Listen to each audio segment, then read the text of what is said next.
magician with concrete, a master organizer, the man who literally made the first casino boom happen, one floor at a time. Bruce Miller's name is not on the marquee, but without his skill, integrity, and responsibility, we would never have the icons called Caesars, Frontier, El Dorado, or the Desert Inn. Well, Bruce probably was one of the pioneers in the casino industry construction and fast-track construction. Without Bruce, I don't think we would have gotten where we are today. I don't think there are too many people in construction or any other trade that can really represent the skill, the integrity, and the responsibility that these men demonstrate over the years. Born in Nebraska and raised by his mom, they came to California during the war, and soon after, he imposed his work ethic on anyone who would take him. So eager that his first job at the local gas station was secretly paid for by his grandmother, just so he could say, "I have a job."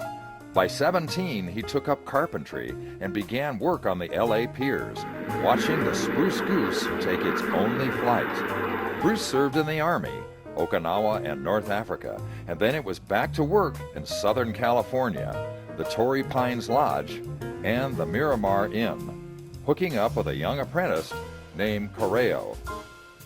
It was during those years that he eyed a Tucson beauty queen who taught at a school he was working on. Dorothy would always wonder why the young carpenter would have a daily punch list just for her classroom. In the early 1960s, Bruce teamed up with Brunzell Construction and began working on the Reno skyline, the Holiday, the Ponderosa, the Pioneer. His skills as general superintendent shone through. You remember every items, every day, every little things happen in every job. Going back to the Ponderosa Hotel, going back to the El Dorado, going back the Rio in Las Vegas. The man is just unbelievable. No matter what it took to finish the job, he was just, he was there and you got the job done and there was no fighting, arguing, or anything else. He was just a true professional. He became the go-to man for nearly every major casino project at the time, East or West Coast. He would know the jobs better than anyone on site, finding the weakest link, fixing the problem, and bringing all sides, from subs to trades, onto the same page of success. In essence, he was the, as you said, the air traffic controller for the project. He directed, made sure everybody was going the right direction. They learned it from Bruce Miller because he was the master of scheduling, and he, once he looked at the project and studied the drawings and everything, it was almost impossible. Not even the engineer who designed the building knew as much as he was knowing about the building. He was more accurate than the structural engineer itself or the architect. His integrity is second to none. He dealt with some savory characters in his career, and Bruce always came out keeping his integrity. I admired him for that, and to this day, I think he was one of the greatest guys that I ever met in the construction industry. Bruce was probably the best superintendent on any job we worked with him. In the fact his schedule was set, we'd have our weekly, daily, whatever it took meetings to make sure it was there. He was very demanding. End of the week, end of the month, end of the job, Bruce had everybody as friends, and you walked off, shook hands, and you said, "Great job." When Vegas and Atlantic City were saying how fast instead of how much, Bruce perfected the flying form that allowed crews to build the DI in 7 months, pouring a floor a week instead of the usual month. Bruce Miller created in Nico the flying forms. It was great.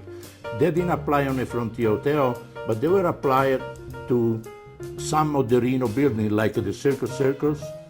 Correo Construction didn't get the first phase of the Circus was done because of dispute with the owners, and it went to McKinsey Construction. However, McKinsey had to call Law Correo, see if he was going to loan him. Bruce Miller to show him how to work with the flying form, because nobody in Reno had any idea how the flying form worked, and Bruce Miller was the only one that he knew it. Under Bruce's supervision, the Desert Inn was built in roughly 6.5 months, which is less time than it would take to get a building permit today. From then on, he was known as High Rise. And though tough on the outside, he is quick with a joke or a story, no matter how many times it has been told. He's a great storyteller. He takes a subject and enhances it about 90%. He's one of the most funny people that I ever knew in my life.